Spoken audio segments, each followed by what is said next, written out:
Le damos la bienvenida a todas y a todos, nuestros seguidores de Fundación Cáncer Vida, que cada cierto tiempo nos estamos reuniendo para hablar de temas de interés para pacientes y familiares, eh, que en realidad lo que hacemos es recoger las inquietudes de nuestros pacientes, las inquietudes de los familiares de nuestros pacientes, de los cuidadores que nos acompañan, que tienen relación con todo este mundo grande que es el cáncer, desde el diagnóstico, el tratamiento, el seguimiento y por supuesto también la prevención. Y dentro de todos los elementos que se incorporan en la ruta del paciente, hay unos que son los que más nos preguntan, generalmente que tienen que ver con los exámenes que se les toman a los pacientes. Digamos que los exámenes son múltiples y tienen la idea de buscar distintos tipos de información para configurar un estudio que se llama del paciente, ¿verdad? En donde ustedes andan con carpetas llenas de hojas, bueno, todas esas cosas porque ahí está, de alguna manera, toda la epicrisis, todo el historial del paciente desde el momento en que es diagnosticado, ya sea, por ejemplo, por un encuentro casual, por un examen cualquiera, un control preventivo, o porque le dolía un poquito la espalda, o porque tenía una presión en el pecho, una mujer, o qué sé yo, distintos síntomas o signos que aparecen inicialmente. Y que después el doctor, ante la sospecha, empieza a pedir exámenes para ir dilucidando y, como un investigador privado, dedicarse a ver y llegar a un diagnóstico certero. Eso es muy importante y lo vuelvo a repetir, el diagnóstico certero es clave, clave en lo que viene a continuación. Y en esa línea de diagnóstico, entre todos los exámenes que hacemos, de hacer una radiografía o un hemograma o un perfil bioquímico en particular, están también los que están relacionados con la anatomía patológica. Es cuando nos dicen, por ejemplo, vamos a tomar una biopsia. Por ejemplo, los tumores sólidos, te toman una muestra de tejido. Entonces, hoy día, invitamos a un amigo de la casa, Kenneth Walker. Él es tecnólogo médico y tiene mucha experiencia en este tema. Obviamente trabaja también en una empresa que se dedica al diagnóstico de precisión, que también nos va a contar un poco de qué se trata esto del diagnóstico de precisión, porque nos preguntan mucho los pacientes respecto a esto. Así que, sin más, y dándole la bienvenida a todas y a todos, y por supuesto, pueden hacer sus consultas a través del canal de Face. Yo los voy a ir revisando ahí para que ustedes nos vayan preguntando. Yo se lo transfiero a Kenneth, así como también aquí a través del canal de Zoom en los que se están conectando directamente. Querido Kenneth, muy bienvenido, muchísimas gracias. Se cumplió la promesa, porque hace como un año que estábamos en esto, que íbamos a juntarnos a hablar sobre estas cosas, y ya Correcto, por fin lo pudimos hacer. Así que muy bienvenido, cuéntanos sí. quién eres. Yo sé que eres además académico universitario, así que cuéntanos un poco más de ti primero y después nos lanzamos al Bueno, tema. muchas gracias, Francisco. Bueno, como decía Francisco, mi nombre es Kenneth. Yo estuve por varios años a cargo de supervisar el laboratorio de citopatología en la Universidad Católica. Me dedicaba a la citología ginecológica y no ginecológica, y también me dedicaba a la parte académica porque tengo mis estudios en la parte docente, soy un magíster en educación. eh, Le hacía clases a los residentes de anatomía patológica, o sea, las personas que están estudiando para ser anatomopatólogos, ¿cierto? Los médicos, en citopatología, y ahí empecé a conocer todo lo que tiene que ver con el cáncer. La citología está muy relacionada con el cáncer, es una forma de biopsia, de cierta manera. Eh, y bueno, gracias a todos los tutores, amigos, me pude desarrollar más en este campo, interactuar mucho con los oncólogos, y he acumulado una gran cantidad de experiencia que me gustaría en el fondo ponerla a disposición de pacientes y por supuesto otros profesionales de la salud que se puedan beneficiar de eso. ¿Mm? Yo les voy a compartir una presentación. Son muchos los exámenes en oncología, la verdad, son muchísimos, ¿ya? Y todos tienen, como dijo Francisco, funciones distintas que van a entregar distinto tipo de información para el equipo clínico. Eh, la verdad que yo no me voy a referir a todos porque son demasiados, y voy a tratar de focalizarme en los exámenes relacionados con la anatomía patológica y alguna imagen, ¿ya? Entonces, primero comentarle un poco esto de la medicina de precisión que mencionaba Francisco. La medicina corriente se basa en el concepto de que un tratamiento es talla única, o sea, todos los pacientes de cáncer de colon, por ejemplo, aunque son diferentes, son tratados con el mismo fármaco esperando obtener un buen efecto en la mayoría. Y por otro lado, como se trata de dar la misma terapia a todos estos pacientes, algunos no van a tener los efectos deseados. La medicina del futuro, que es esta que estaba acá abajito, ¿ya? Se habla de una medicina personalizada, pero en realidad el concepto es más medicina de precisión, porque eso nos permite a nosotros seleccionar a los pacientes basado en las diferentes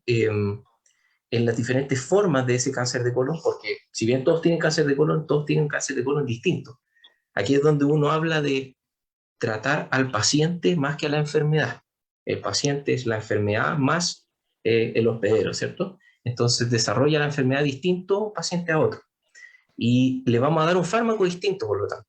Y si le damos un fármaco adecuado, ese paciente va a tener una buena respuesta. Esa es la medicina del futuro, la medicina de precisión. Y antes nosotros entendíamos al tumor como una bolsa, un saco, ¿cierto?, de células mutantes que crecían y crecían, y lo que hacían en el fondo era evitar que el órgano funcionara correctamente. Pero después de varios años de estudio, se ha entendido que el tumor es un órgano complejo, ¿ya? Como muestra aquí la visión heterotípica de la biología celular, que nos dice los tumores tienen vascularización, los tumores tienen células que cumplen distintas funciones adentro, conversan con las células benignas, les roban mensajes. Hay toda una interacción que es muy compleja y que la estamos entendiendo ahora, incluso con las células del sistema inmune. Y los científicos vienen estudiando el cáncer hace mucho tiempo, entonces este es un diagrama que muestra algunos de los avances en la comprensión del cáncer. Entre mejor nosotros comprendemos el cáncer, mejor lo podemos tratar e identificar los puntos débiles y convertirlos en lo que llamamos nosotros los blancos terapéuticos. Entonces, por ejemplo, nosotros sabemos que el cáncer tiene la capacidad de activar su proliferación, o sea, de crecer de manera sostenida. Y algunos de los genes más famosos que si tienen parientes con cáncer de pulmón o ustedes son pacientes del mismo, van a reconocer a EGFR, ¿cierto?, como uno de los genes que está involucrado en eso del crecimiento del tumor. Porque el EGFR en el tumor está mutado, entonces funciona de una manera distinta a cómo funciona un EGFR normal. De hecho, no necesita las señales del cuerpo para hacer crecer al tumor. El EGFR mutado está activado permanentemente.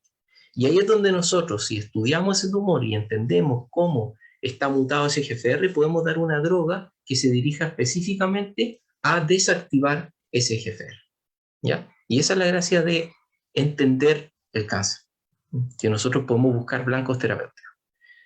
Y desde antes del 2004 a la fecha, si ustedes se fijan, la cantidad de terapias dirigidas que ha ido aprobando la FDA son muchísimas. Y hoy en día hay muchísimos candidatos, lo que es bastante alentador porque significa que estamos entendiendo mejor el cáncer, que están saliendo terapias dirigidas más nuevas y que la tasa de respuesta y la tasa de supervivencia de los pacientes es considerablemente mayor que antes. Y la toxicidad de los tratamientos ha ido disminuyendo con el tiempo, ¿ya? Entonces, en este caso, ejemplo, ¿ya? Vamos a hablar de una paciente mujer de 65 años, fumadora desde los 20 años, 20 cigarrillos al día, que lleva un año de tos matinal, hace un mes se presentó con una baja de peso de 10 kilogramos sin explicación aparente, y hace una semana empieza con esta sangre entonces. Entonces llega a su médico y su médico va a tomarle una radiografía de tórax. Esta es un primer examen al que nos vamos a enfrentar, ¿cierto? La radiografía que sería rayos X, ¿cierto? Para mirar cómo están los pulmones. Y aquí nosotros vemos esta masa que corresponde a un cáncer, ¿ya? Ahora, también esta paciente podría haberse hecho un TAC de tórax, ¿ya? Una tomografía computarizada axial, ¿ya? Que nos entrega información anatómica, es un poquito más precisa, ¿cierto?, que la radiografía, y nos entrega esta información más tridimensional, porque si ustedes se fijan, esta es una imagen que también es por rayos X, pero después la construye un computador y nos da una visión más tridimensional de lo que se ve adentro. ¿Ya? Entonces aquí se ve el tumor también. ¿Ya? Podría haberse diagnosticado con cualquiera de estas dos imágenes. ¿Ya? Cuando el clínico ya identifica, ¿cierto?, este cáncer, lo que tiene que hacer ahora es estudiarlo. Entonces necesitamos tomar una muestra para poder hacer los estudios, para entender qué es lo que está pasando. Saber cuál es el nombre y el apellido específico de ese cáncer que está en el pulmón. Como una paciente podría ser incluso un cáncer de mama. Entonces tenemos que descartar que también sea un cáncer de mama. Para eso tenemos que tomar muestras, ¿ya? Y una de las técnicas que se utiliza bastante hoy en día es el EBUS, ¿ya? Que es una punción transbronquial guiada por endosonografía, ¿ya? Que se refiere a un fibrobroncoscopio que se mete por la vía respiratoria. Uno llega ahí a lo que es ¿cierto? Donde se abre el bronquio, que eso se llama eh, la carina, y aquí uno con el ecógrafo que tiene instalado este fibrobroncoscopio puede mirar a través de los bronquios. Y eso nos permite mirar cómo están los ganglios linfáticos, porque no solamente hay que mirar la masa, sino que hay que ver si esos ganglios linfáticos también tienen cáncer. Eso nos permite saber cuán extendido ese cáncer está dentro de ese punto. Entonces, si nosotros vemos algo extraño en esos ganglios linfáticos, deberíamos tomar una muestra. Y este equipo viene con una agujita. Y esa aguja atraviesa la pared del bronquio y toma una muestra del ganglio o, en este caso, de la masa que veíamos nosotros en el pulmón. ¿Ya? Entonces, existen otras formas también de estudiar esto. No solamente con el EBUS, hay formas más invasivas. Por ejemplo, está una videotoracoscopía, ¿ya? Acá hay una cámara, hay varias pinzas y aquí se toma una muestra un poquito más grande, ¿ya? Y esto se ocupa generalmente cuando el tumor no está tan central, está más periférico, más alejado de los bronquios. Entonces, no lo vamos a poder alcanzar con la agujita, tratamos de meternos por fuera, ¿cierto? Por las paredes del tórax. Entonces, cuando nosotros hacemos este EBUS, lo que ve en la ecografía el broncoscopista, ¿cierto?, es el linfonodo. Ellos saben identificar los linfonodos que tienen una arquitectura media extraña a la imagen. Ellos saben interpretar esta imagen. Y ahí se ve cómo están atravesando con la aguja este ganglio linfático obteniendo la muestra. Entonces, una de las cosas que yo hacía en el laboratorio era mirar esas muestras, ¿ya? Ahí mismo, en el pabellón donde se tomaba la muestra. Y eso lo hacíamos a través de la citología, que ese pedacito de muestra que yo obtuve por la aguja, yo lo extiendo con un par de vidrios, ¿cierto?, de portaobjetos, que son los que se ocupan para mirar el microscopio, y eso después yo lo tiño y lo miro al microscopio. Y veo esta imagen, ¿ya? Lo que me permite hacer ese examen es saber si la muestra que se tomó fue adecuada, o sea, si fue una buena muestra y esa muestra me sirve después para poder hacer más estudios, ¿ya? En este caso, una buena muestra porque estamos viendo ahí el cáncer, ¿ya? Esas son células anormales. Y también, si uno tiene más experiencia, puede hacer una aproximación diagnóstica en el momento para poder guiar un poco más el estudio. Entonces ahí es donde uno le dice, por ejemplo, el broncoscopista sabe que yo estoy viendo un cáncer, probablemente un cáncer de origen pulmonar, con características de adenocarcinoma, que es uno de los apellidos que tienen estos cánceres de pulmón, ¿cierto? Y si el broncoscopista sabe eso, puede tomar esta muestra y puede tomar un poquito más de muestra y mandarla al laboratorio para que se haga una biopsia, sea un estudio ya más diferido, como le llamamos nosotros. Así se ven las biopsias. Estos son tacos de parafina, son como la esperma de la vela, ¿cierto? Que adentro tienen los pedacitos de muestra. Y esto los tecnólogos médicos los cortan en el laboratorio de anatomía patológica, ¿ya? Los cortan muy delgaditos, ¿ya? Haciendo estos cortes súper delgaditos para después teñirlos y pegarlos en los vidrios y transformarlos en láminas que nosotros podemos mirar al microscopio. Entonces, en el caso de esta paciente, miramos la lámina al microscopio y vemos esto. Ya esto es una imagen mejor definida que la anterior, porque si ustedes se fijaron en la citología, nosotros aplastamos. Aquí son cortes más precisos, entonces hay conservación de lo que llamamos la microarquitectura. Y esta arquitectura que está aquí, estas formas, le dicen al patólogo qué tipo de cáncer estamos viendo. En este caso, el patólogo lo diagnostica como un probable adenocarcinoma, ¿ya?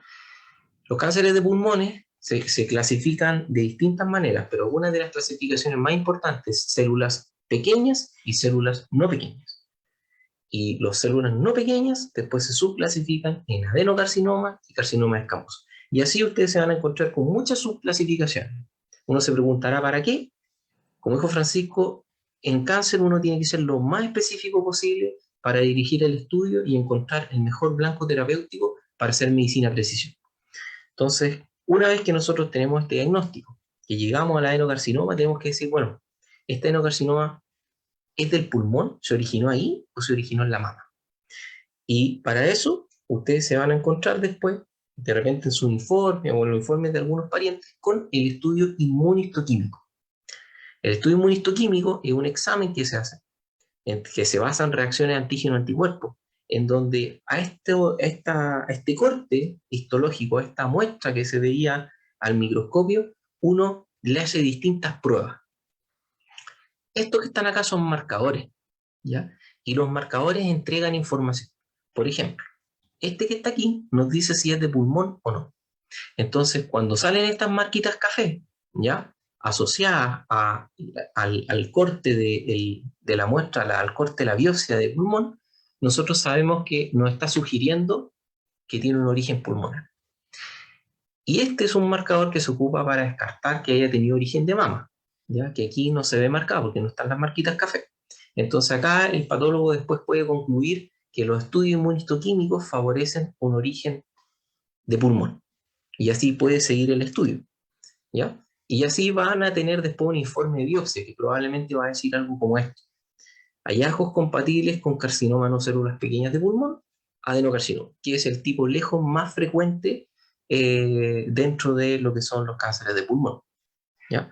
Ahora, ¿qué sigue después de eso? Tenemos que etapificarlo, o sea, tenemos que decir, bueno, este cáncer de pulmón está restringido solamente a los ganglios del pulmón o este paciente tiene metástasis en otro lugar del cuerpo. Y ahí es donde pasamos a lo que se llama el PET-CT, ¿ya?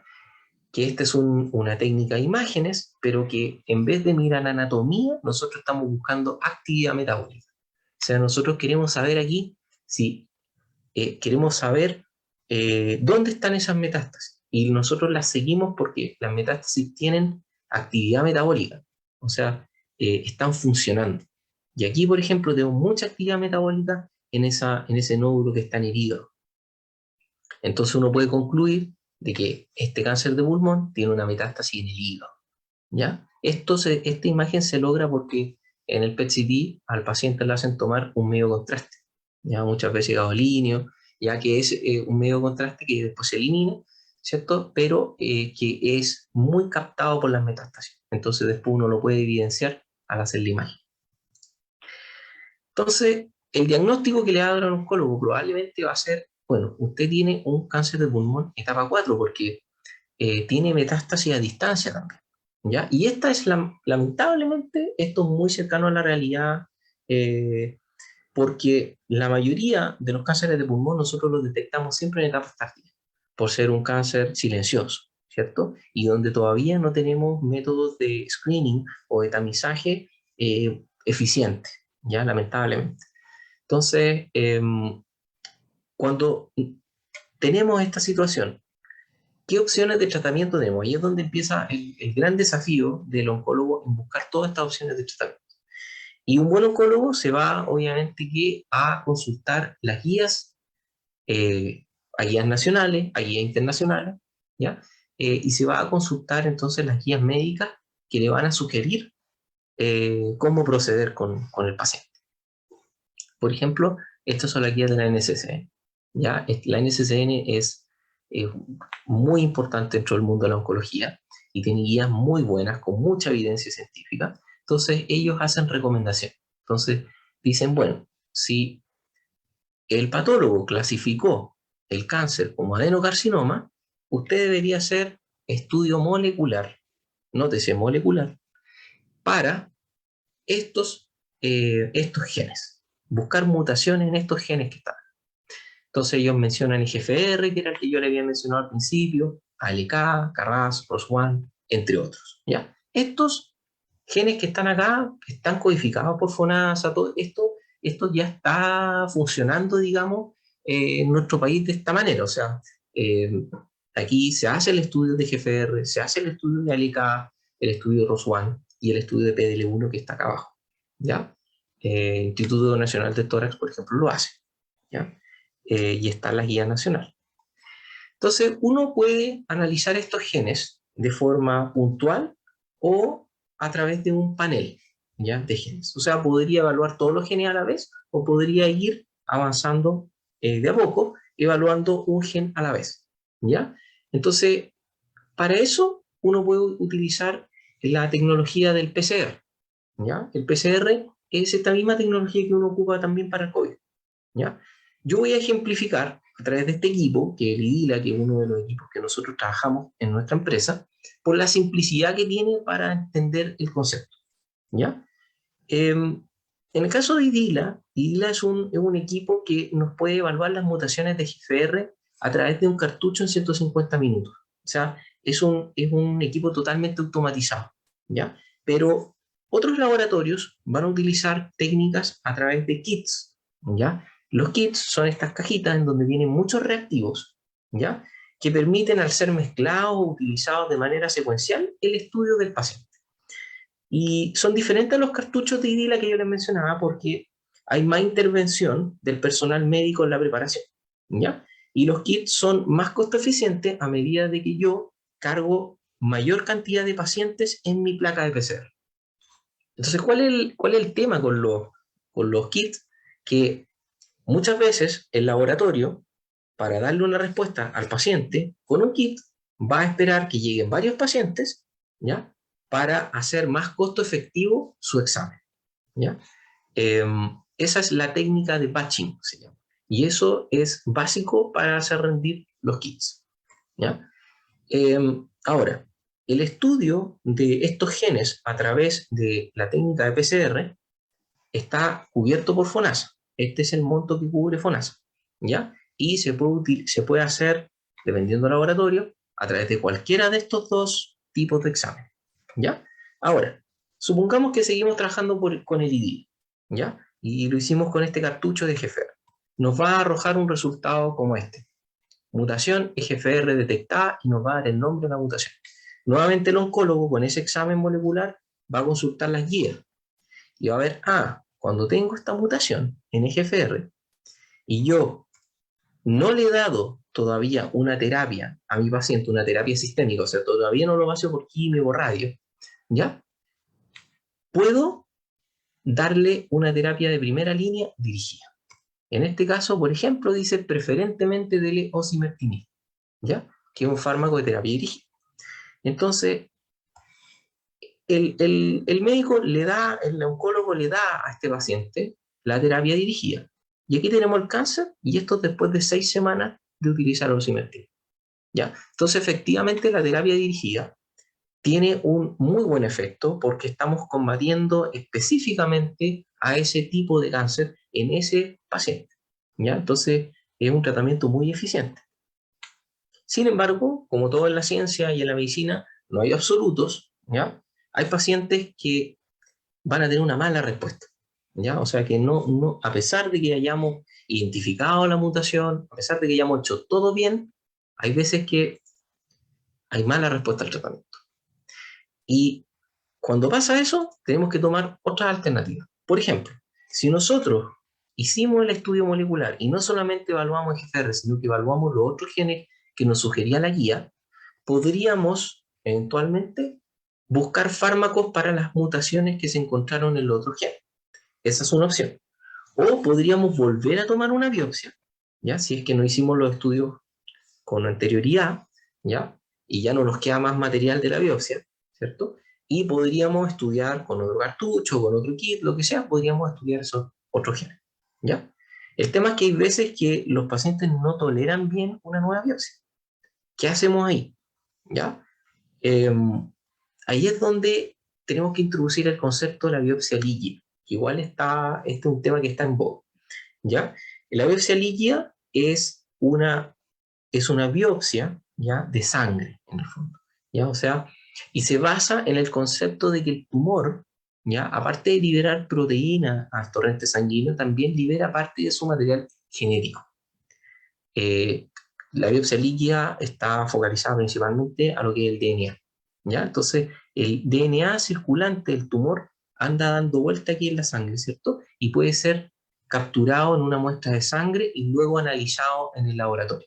Ese es el concepto básico o el principio básico de la biopsia líquida, ¿ya?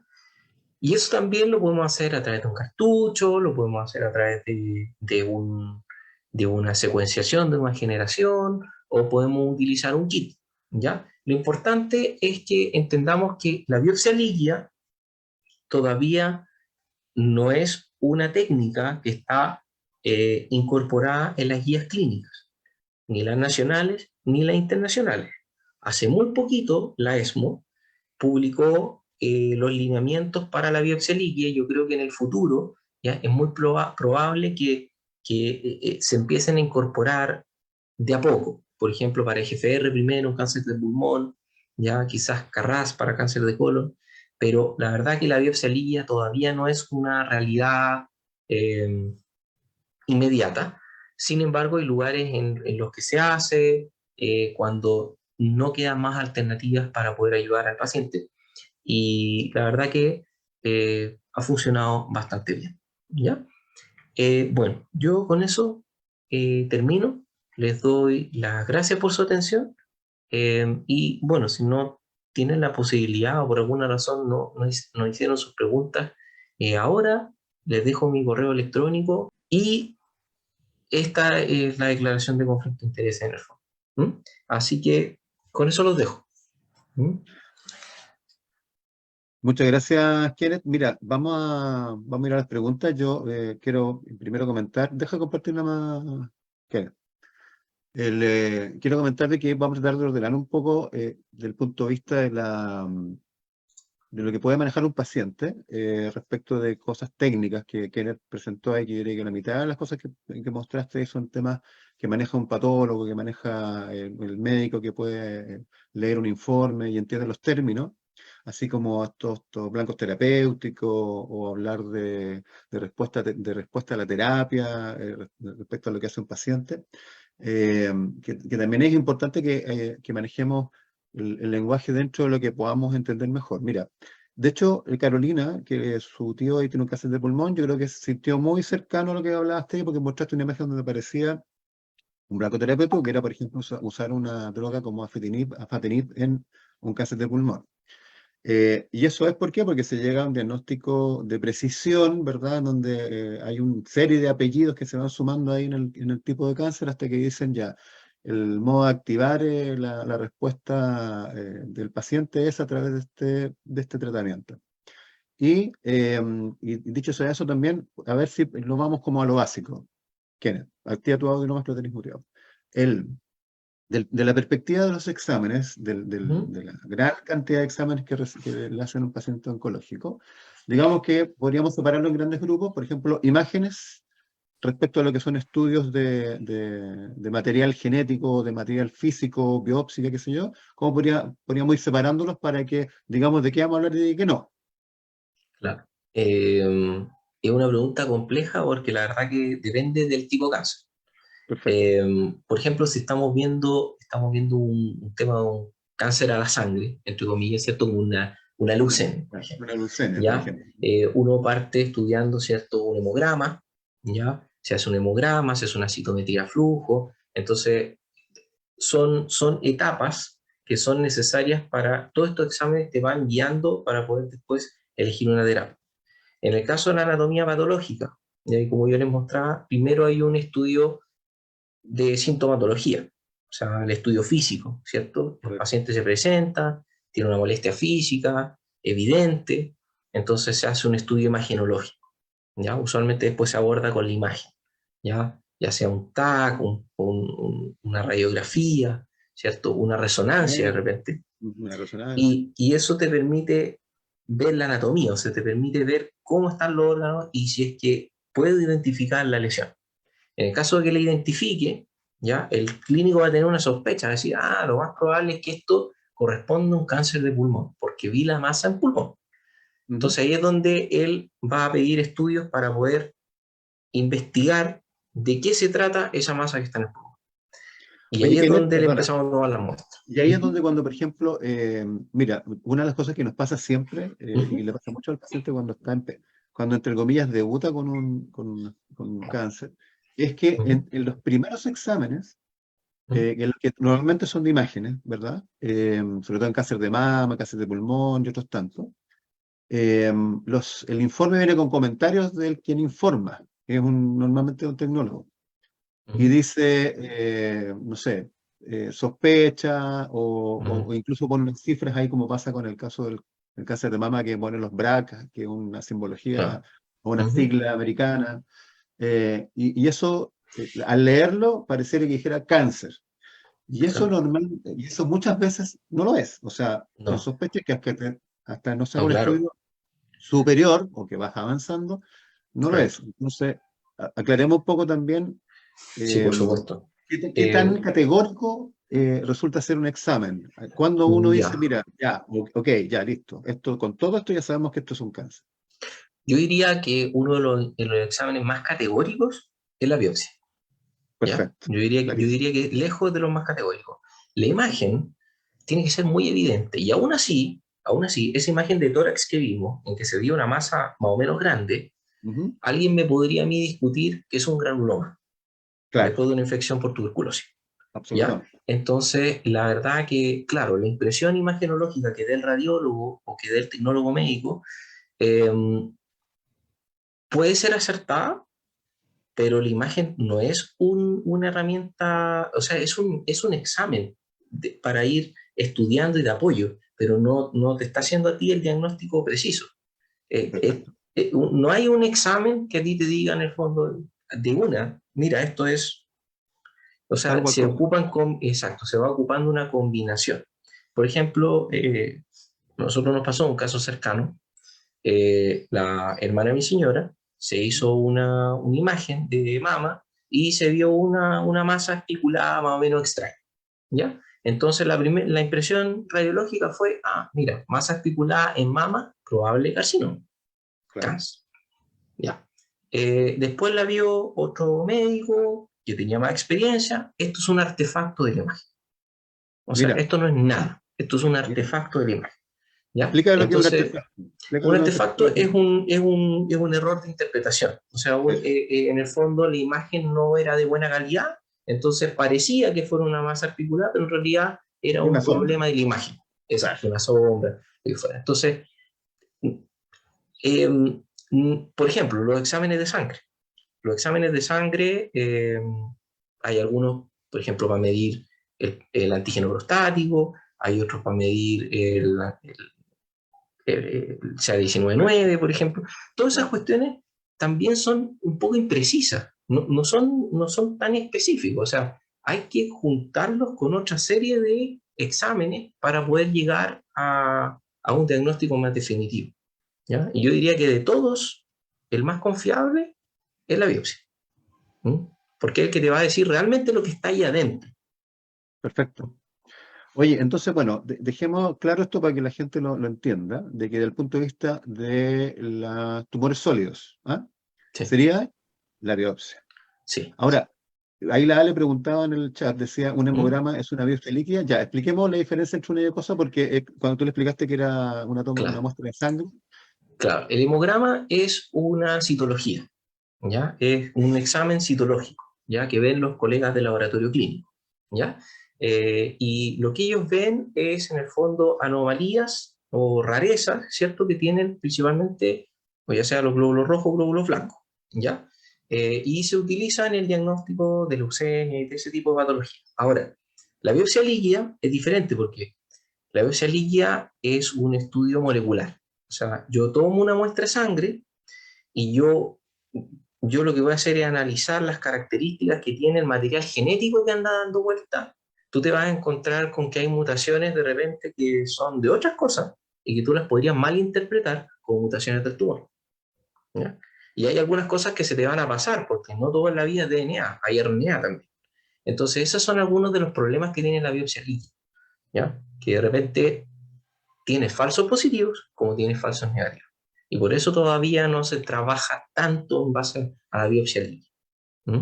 Bueno, ahí se entiende entonces, Ale, de que lo que está diciendo Kenneth tiene que ver con qué se analiza en esa muestra de sangre. Correcto, ¿Ah? Una cosa analiza las células sanguíneas, en este caso, ¿verdad? exacto. Es un examen visual. Glóbulo rojo, que es una estructura gigante, monstruosa, comparado con analizar de esa misma muestra de sangre En el material ADN, genético.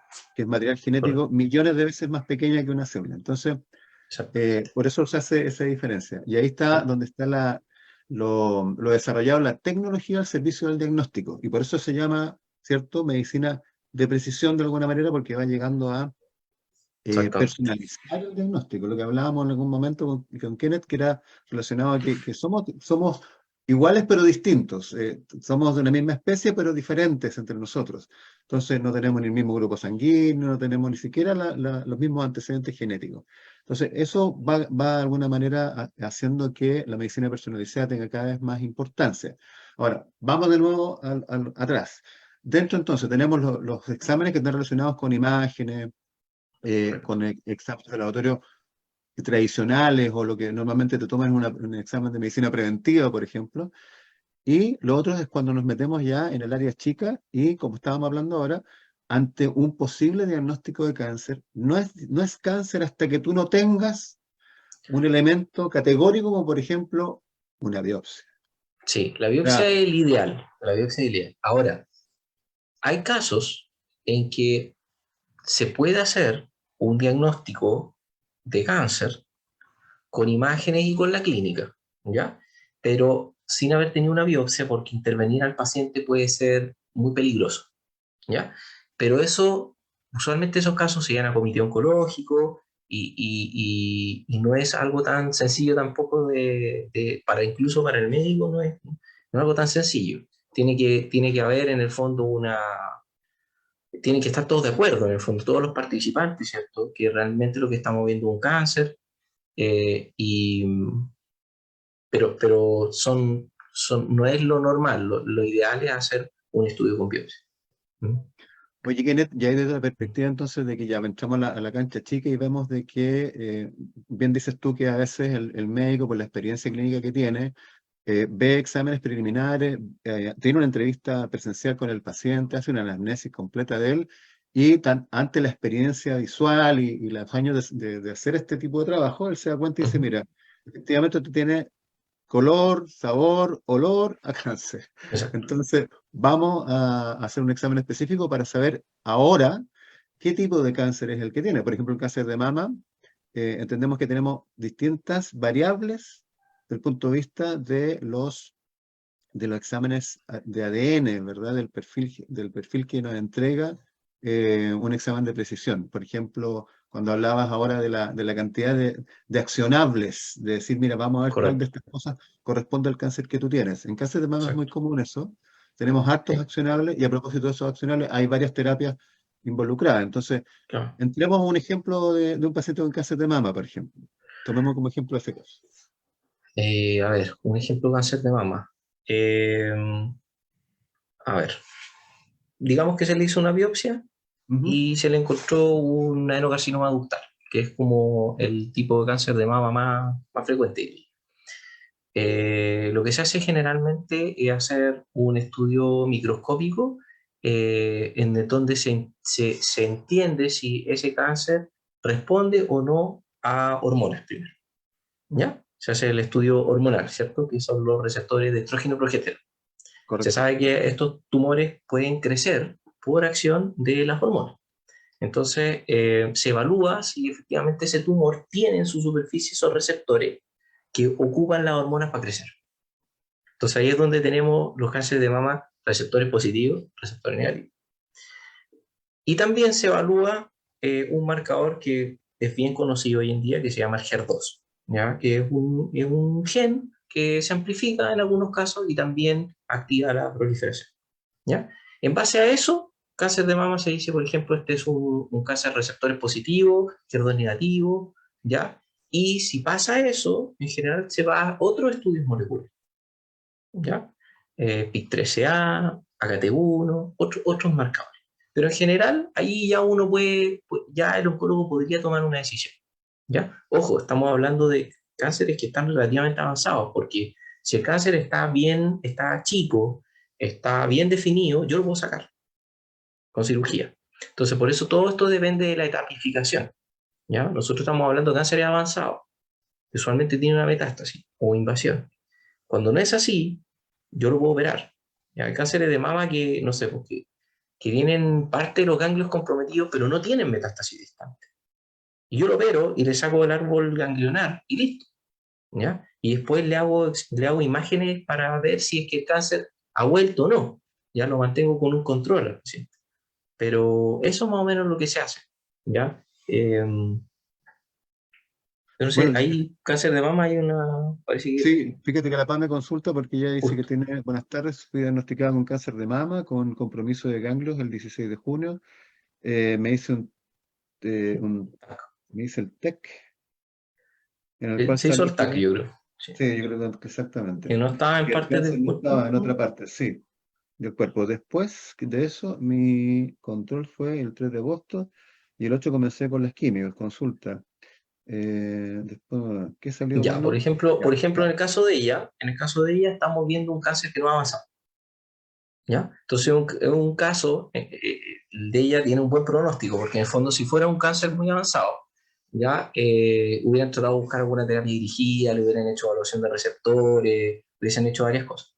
Ya en el caso de ella, le hicieron tiene compromiso ganglio, pero no sí. tenía metástasis distante. Entonces, eso ya la pone en un estadio que no es el más avanzado de todo.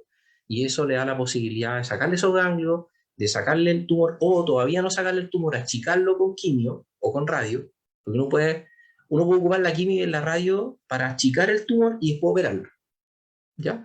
Entonces, uno puede ocupar esas técnicas, por ejemplo, y en este caso, eh, después la van a ir estudiando a menudo para ver si ese tumor vuelve o no. Pero usualmente, si está bien tratado, no debería volver. ¿Mm? Claro, bueno, ahí seguramente después bueno, hace unos ciclos de tratamiento, como en este caso está diciendo la PAME. Claro, Claro, justamente, pues, PAME, eso pasa primero a quimio para achicar, es hormonal, claro. Bueno, es claro, un grupo bastante amplio de cánceres asociados a respuesta hormonal, es como el claro, más claro que común. sí. Sí, correcto. Y como dice Kenneth, en la medida que el cáncer esté más o menos avanzado, es como se hacen los estudios mutacionales para saber realmente si acaso está en otra parte, si está en otra parte del cuerpo, qué tipo de acción se puede hacer Claro. respecto Usualmente a esta variable uno, mutacional, ¿no? usualmente en los cánceres uno tiende a malinterpretar algunas cosas. Por ejemplo, uno Mm, dice, oh, tengo el EGFR mutado, eso es malo. claro, No necesariamente. O tengo inestabilidad microsatelital alta, qué malo, no necesariamente. Son exacto. exámenes que uno tiene que saber interpretar en el fondo y decir, ah, tengo esta mutación, lo que significa que tengo un tratamiento. ¿Ya? Hay veces que si yo tengo la mutación, tengo el tratamiento. Y eso es más fácil de tratar que de repente un caso que no tiene la mutación. ¿Ya? En este caso, por ejemplo, si es sensible a hormona, yo puedo bloquear esos receptores y ya no va a ser más sensible a hormona. Entonces no va a crecer. ¿Ya? Entonces, no necesariamente es algo malo, sino que es parte de la biología del tumor, de entenderlo y saber cómo tratarlo. ¿Ya? Claro, justamente, bueno, de hecho la PAME pregunta con toda razón de que Sí, cuando, obvio. por ejemplo, te demoras en iniciar un tratamiento, el cáncer eventualmente podría avanzar producto que no se ha hecho nada en este proceso, pero los cánceres tienen distintos ritmos según el tipo de cáncer Sí, que hay cánceres que son más invasivos que otros, son sí, muy claro. diferentes. Yo no esperaría que en el caso de ella, a ver, la metástasis se describe en ciencias como un evento poco probable. Ojo, Perfecto. ¿ya? No es algo así como lo más frecuente del mundo, que chuta, tengo un tumor y al tiro de metástasis. No es Claro. así.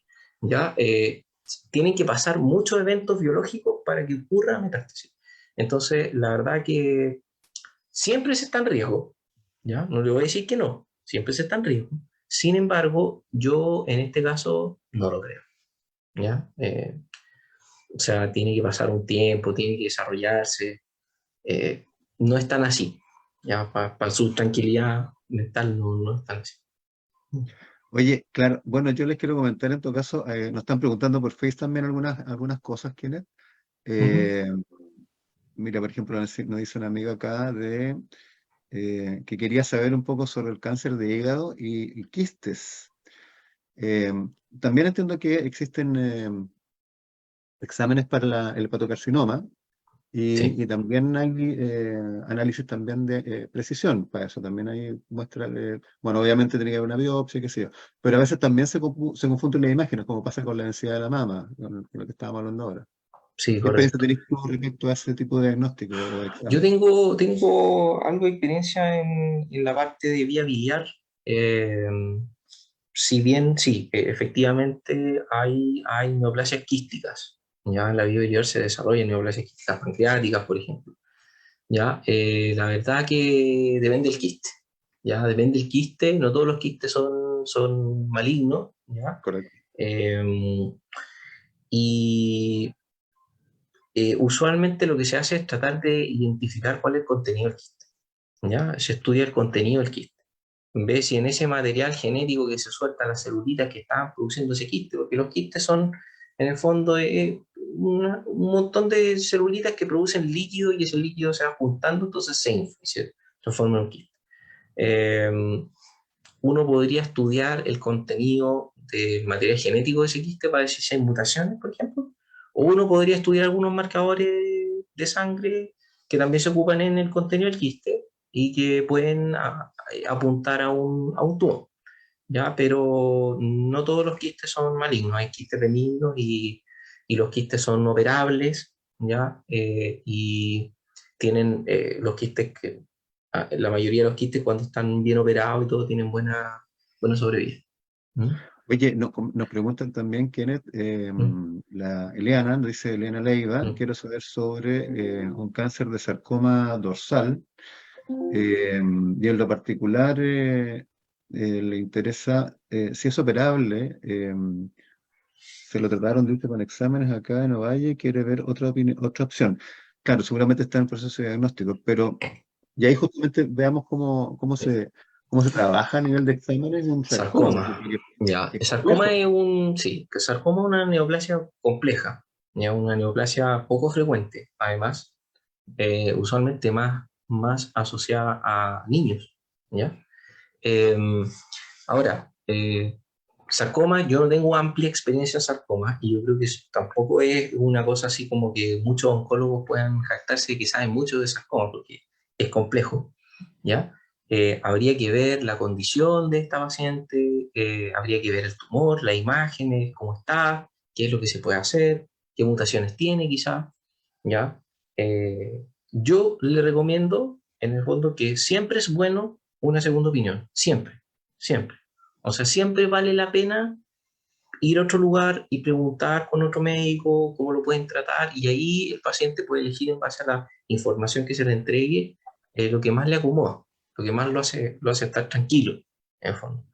Eh, pero creo que desconociendo el caso, lamentablemente no puedo dar más información al respecto, pero creo que en el caso de esto de preguntar otra opinión, por supuesto, yo creo que es lo Y más claro, sano. yo entiendo que son ¿Mm? tratables tanto en cirugía como en radioterapia o Sí, radiocirugía, son sí, correcto, manejables bastante bien. Depende, bueno, donde estés ubicada, Poliana, donde esté en este caso tu hermana, pueden hacer una segunda consulta o en otro hospital o en una clínica. Hay correcto, clínicas que son expertas en eso, como la Clínica La Católica, la Fundación Arturo López Pérez, en donde puedes ir a correcto, un experto ahí que vea todos los exámenes y te dé una opinión y pagar una consulta por FONASA.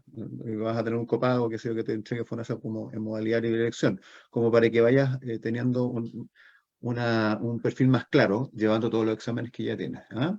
Así que, sí, y es por bueno último, hacerlo. claro, y si dan este proceso avanzando, escríbenos nomás aquí a cancerresponde.cl,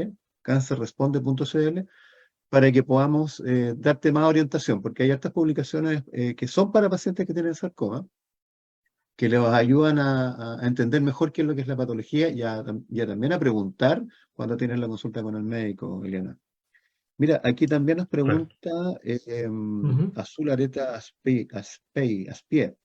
Dice, los tiempos desde el diagnóstico hasta que se hace la quimio adyuvante, ¿Cuánto tiempo debe transcurrir? Eh, Todo depende del tipo de cáncer, pero, Sí. bueno, ninguno de los dos aquí somos médicos, pero sí por lo menos podemos decirte qué significa ese proceso en particular. Por favor, que Sí, bueno, en realidad, como dice Francisco, yo creo que ahí es algo que tiene que ver directamente con su clínico, porque el periodo, la verdad que eh, va a estar definido por cómo tolere, cuántos ciclos le están dando, el tamaño del tumor, o sea, la verdad que no hay una respuesta genérica. Lamentablemente me gustaría tener una respuesta genérica para todas estas cosas, pero depende mucho del caso. Eh, Así que yo creo que eso tiene que resolverlo mejor con su clínico. ¿Mm? Yo creo que no hay un mira, de hecho, tiempo, no hay un sí, tiempo definido. No hay exactamente, un, exactamente. Cada caso es diferente y hay que consultarlo bien con su médico. Y además, sí, incluso como decía Kenneth, poder hasta pedir una segunda opinión para tener sí, una correcto. opinión más completa. Muchas veces los médicos lo que hacen es confirmar diagnóstico, decirte, mira, va bien y está correcto lo que te dice tu médico de cabecera. Pero es interesante, sobre todo porque puedas tener un poco más de tiempo para conversar. Muchos de los que nos atendemos en el sistema público no tenemos mucho tiempo para hablar con el médico porque atiende rapidito, tenemos una lista de espera gigante. Y a lo mejor cuando uno va al sistema privado por modalidad libre elección y compra un bono nivel 3 o nivel 2, puede tener un ratito más de conversa con un especialista. Esa sería como una primera recomendación, ¿ya? Y como te decía Kenneth, es difícil poder responder así de claro con poquita información. De todas maneras, Mm. lo que tratamos de hacer hoy día, y es un poco lo que entiendo que hemos logrado, es tratar de entender cómo se estructura un buen diagnóstico, qué herramientas se utilizan. Habíamos hablado, ¿cierto?, del concepto de que son las imágenes, por una parte, que son las ecos, Es las muy radios, importante. y todas estas cosas que tú ves, imágenes, ¿ah? Exacto. Placas y qué sé yo, o en este caso resonancias y qué sé yo, ves imágenes. Y otra que tiene que ver con histología y citopatología. Entonces, y dentro de eso está la que hablábamos, que era la biopsia como un gol estándar para poder decir, en estricto rigor, si hay un cáncer ahí. Porque, ¿qué quiero transmitir? De que no se asusten ante una primera informe hasta que no lleguen a un diagnóstico preciso y completo, Exacto. un estudio completo respecto de lo que le dicen, porque de verdad, Kenneth, y me imagino que te ha pasado a ti con el recorrido que tienes en esto, que el paciente se hunde en la depresión al solo recibir un examen y esperar a que el médico lo revise, y todavía no hay ninguna cosa clara. Entonces, el Exacto. concepto que tienen, duermen así todos esos días pensando Mm. que tienen un cáncer Sí. y que se van a morir, porque es como cáncer y Sí. morir. Entonces, O sea, ¿qué primero los recomendación hay ahí? cánceres, claro, o sea, primero un cáncer tiene que ser un cáncer en una etapa muy avanzada y un cáncer muy maligno para que te provoque la muerte muy a corto tiempo, ¿ya? Primero. Segundo, siempre es bueno conversar estas cosas con un médico, con un profesional de la salud, porque Google le echa la culpa a todo el cáncer, ¿ya? O sea, lo que uno busque es casi culpa de cáncer.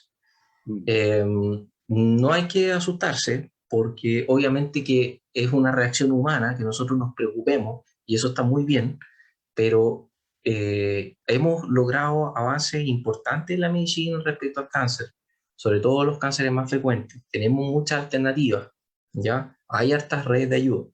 Y creo que hoy en día ya el cáncer se ha instalado como una patología bastante frecuente, ¿ya? Que quizás todos lo vamos a tener en algún momento de nuestra vida, ¿ya? Y hay alternativas, ¿ya? Hay cánceres muy bien estudiados. Es bueno prevenir, como decía Francisco, creo que ese es un mensaje importante que queda. Lamentablemente no todos pueden actuar en la prevención, ¿cierto? Pero de repente, por ejemplo, las pacientes hacerse su Papa Nicolau, su mamografía, ¿cierto? Los pacientes que son de alto riesgo de cáncer de colon, quizás por algún tema familiar, hacerse sus colonoscopías, qué sé yo, sus estudios. Yo creo que esa es una buena forma de combatir cáncer. Y ya cuando estamos en esta, de que nos pillaron algo extraño, mantener la tranquilidad, tratar de enfocarse tratar de comunicarse bien con el médico, saber que no todo es terrible, sin duda va a ser algo difícil, pero depende del tumor, depende del tipo histológico, depende de muchas cosas. Y, y saber que hoy en día estamos llegando a más cánceres y a mejores tratamientos, ¿ya? Eh, Así que yo creo que vamos para mejor, siento yo, ¿ya? Eh, con absolutamente. las alternativas que tenemos, con las alternativas que tenemos hoy en día, que son muy diferentes a las que se tenían, como digo, hace 10 años atrás, ¿ya? 10 años atrás teníamos FFR, ¿no? Ahora tenemos Carras, FFR, Ale, Carros, Juan, tenemos múltiples opciones y están. Oye, bueno, ahí sería interesante comentar también lo que últimamente ha aparecido por ahí respecto a un examen. ¿Te acuerdas que te dije que te voy a preguntar sobre lo que apareció en las noticias? Un Mm, examen que se llama, déjame buscarlo, parece que te lo mandé en el comentario. sí. Tiene el nombre de una persona, parece. Porque siempre aparecen ahí como los descubrimientos con el nombre asociado al investigador que los descubre. Mm. Te lo voy a buscar. A ver, se llama, Me preguntó usted que dice, prometedor examen, ¿podría salvar miles de vidas al detectar el cáncer tempranamente? ¿Este? justamente, sí, ese mismo. Ya, el que dice Galeri, test de Galeri, Ese Caleri. de la empresa estadounidense Grail. Ya. Este también parece que es un examen asociado a una muestra de, Claro, no de es una tejido, biopsia líquida, sino es que una una biopsia biopsia líquida. líquida, Eso te iba a es decir, una claro. biopsia líquida, claro. Eh, bueno, este test, como me imagino que deben haber ya muchos de ese tipo, ¿ya? Son pruebas basadas en el análisis del DNA del tumor que anda dando vueltas en la sangre. O sea, son biopsias líquidas, ¿ya? ¿Y cómo yo estudio esas biopsias líquidas? Puedo estudiarlas por PCR, como les decía, para ver algunos pocos genes, ¿ya? Puntuales, que son los que yo puedo, que tengo la terapia y puedo iniciar la terapia al paciente, ¿ah? O puedo analizarlo con muchos más genes a la vez con una técnica que se llama secuenciación masiva o secuenciación de nueva generación, ¿ya? NGS, claro. NGS, correcto, NGS. Ahora, esto es una biopsia líquida, la cual se analiza el DNA del posible tumor a través de una secuenciación, ¿ya? Y lo que ellos hacen es analizar estos genes que son predictores del desarrollo del tumor, que son genes, obviamente, y mutaciones que ellos citan ahí en sus artículos, que son mutaciones que están en la evidencia científica de que podrían a nosotros advertirnos de que vas a desarrollar un cáncer, ¿ya? Ahora, eh, sería fantástico que se pudiera hacer y sería fantástico si funciona, ¿ya? Pero por lo que yo veo, todavía se está probando, no es un hecho, ¿ya? Es una cosa que siempre he pensado que uno nunca debe creer en estas cosas que de repente son como tan maravillosas, porque la verdad que la mitad son verdad, ¿ya? Eh, y creo que es una muy buena iniciativa, pero como les decía, el estudio de la biopsia líquida todavía necesita más evidencia y necesita ser comprendida mejor, ¿ya? Porque nosotros no queremos sobrediagnosticar ni infradiagnosticar. Ese es el punto. Y los test de screening, ¿ya? Una prueba tan sencilla como Papa Nicolau, ¿ya? Por ejemplo, cuando se implementó, redujo a la mitad la mortalidad por el cáncer cervicuterino en la población chilena. Cuando se instaló el programa eh, eh, con el Papa Nicolau. Entonces, los screenings no son perfectos en método de tamizaje. Si funciona, genial. Si se implementa, genial. Y si esto funciona, yo creo que vamos a escuchar en todas partes el test. Si no, va a pasar como cualquier otra cosa de moda, pero todos estos test en realidad hay que tener mucho cuidado, ver la evidencia que lo respalda, la evidencia científica, porque es fácil, digamos, cuando uno está en un estado emocional eh, ¿cierto? Comprometido, buscar alternativas que en realidad de repente no son las más convenientes. Eh, Como dijiste tú, no hay que tratar de mantener el ánimo y no bajonearse mucho porque está comprobado científicamente que la inmunosupresión tiene que ver mucho con los estados de ánimo, ¿ya? Y uno de los agentes que nos está defendiendo todos los días de los cánceres es el sistema inmune. ¿Ya? De hecho, hay muchas terapias que estimulan al sistema inmune para que nuestro sistema inmune mate el cáncer. Entonces, si nosotros lo suprimimos, lo deprimimos con pensamientos negativos, vamos a estar ayudando a que ese cáncer crezca. Entonces hay que combatirlo también con pensamientos positivos, porque el estado anímico sí importa y tiene una relación con el sistema inmune. ¿Mm? Oye, estamos hablando con un querido amigo que es experto en esta materia, ¿ah? O sea, no solamente dentro de lo que él trabaja, sino que además como académico y por su historial como profesional. Y que su mensaje tenga relación con lo que es emocional, tiene mucho que ver con cómo realmente hoy día estamos mirando las enfermedades, las Ujú. patologías, o en este caso en particular el cáncer, que es más allá que un diagnóstico y un tratamiento. Porque efectivamente se imaginarán que nosotros no solo somos materia y un órgano que se enferma y que le vamos a dar algo para que se recupere, porque no es así, es un ambiente mucho más holístico, como se llama, ¿cierto? Que recubre muchos más ambientes. Y uno de esos tiene que ver con la emocionalidad y los sentimientos, definitivamente. O sea, Por supuesto. además que los investigadores se han dedicado a analizar este tipo de fenómenos porque afecta la adherencia, por ejemplo, el tratamiento, afecta el resultado que tienen los medicamentos sobre los pacientes, afecta mucho, así como el Correcto. kinesiólogo nos decía, el estado físico, la musculación, todo eso afecta la respuesta del paciente ante, por ejemplo, una carga con quimioterapias que son altamente invasivas, citotóxicas. Entonces, la respuesta es mucho mejor si el cuerpo está bien musculado, bien nutrido de proteínas, qué sé yo. Entonces, Correcto. todo eso no tiene solamente relación con un examen en particular y un tratamiento en particular, por muy de precisión que sea. Hay una cosa completa, ¿cierto, Kenneth?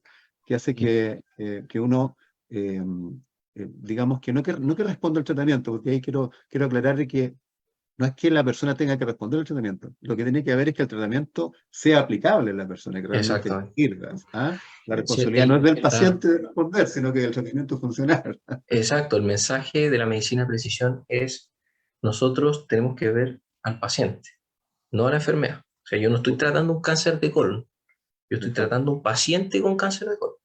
Y eso significa un paciente que tiene una microbiota, o sea, tiene desde los microbios que tiene, que ya está comprobado también que tiene que ver con el desarrollo del cáncer, hasta de repente su antecedentes familiares, ¿cierto? O sea, es una constelación de elementos que se juntan, ¿ya? Hay factores epigenéticos, eso está escrito, alimentación, estatus socioeconómico, hay una serie de elementos que están asociados al desarrollo de la patología neoplásica. Entonces, es cierto lo que dice Francisco, que tenemos que empezar a entender más al individuo para nosotros acercarnos con una terapia más efectiva. ¿Mm? Oye, bueno, Kenneth, esto es un tema súper interesante porque después probablemente podamos hacer una segunda parte viendo otro tipo de exámenes que te piden mucho en las primeras etapas de un paciente que se sospecha que puede tener cáncer, ¿verdad? A lo mejor ahí Claro. podemos meternos en otra e incluso invitar a alguna de tus colegas de la sociedad que también participe, sería Sí, fantástico. claro, claro. ¿Ah? Sería muy bueno que también nos apoyaran a lo mejor desde el punto de vista del tema, también del tema imágenes, no sé. Bueno, Sí, claro. pero para que veamos un poco más ampliamente también distintos aspectos de lo que el paciente tiene que ir juntando en su carpeta cuando va a los Claro, consultas, ¿verdad? claro que Oye, sí. quiero darte las gracias, Kenneth. Ha No, de sido un nada. placer tenerte aquí en esta jornada con la Fundación, igual que a todos los que se conectaron y nos hicieron tantas preguntas. Gracias, Pame, gracias, Ale, gracias, Mariela, que están conectados, Marcelita, Carolina, y a todos los que estuvieron a través del canal de Face, que también nos preguntan. Y les agradezco mucho porque esto, aparte de que queda grabado, la gente los vuelve a ver y nos sigue consultando después de la grabación, nos siguen mandando Me preguntas imagino. de lo que queda. Así que probablemente te siga molestando respecto a No hay aquello que... problema. O sea, ¿Ah? dentro de mis posibilidades, voy a tratar de ayudar en lo que pueda. ¿Mm? Bueno, siempre has tenido la súper buena voluntad, así que nunca No, de me nada. he negado más allá de 24 horas en responder. De nada. Oye, bueno, muchas gracias a todas y a todos. Va a quedar todo esto Ya, como pues. el en el canal de Face. Y nos vemos el próximo miércoles. Les quiero contar de que vamos a tener una jornada de nutrición oncológica, que también nos preguntas mucho, Kenneth. que tiene que ver con esto de que cuando tengo cáncer, ¿qué debo alimentarme? Y normalmente en eso, médicos y enfermeras y un montón de gente damos bote, entonces hay especialistas, que es un grupito muy reducido, de nutricionistas o nutriólogos dedicados al paciente oncológico. Es muy, muy interesante. Así que el próximo miércoles en esta misma hora nos vamos a juntar. Por supuesto, todos invitados. Así que nos vemos, un gusto, que estén muy bien.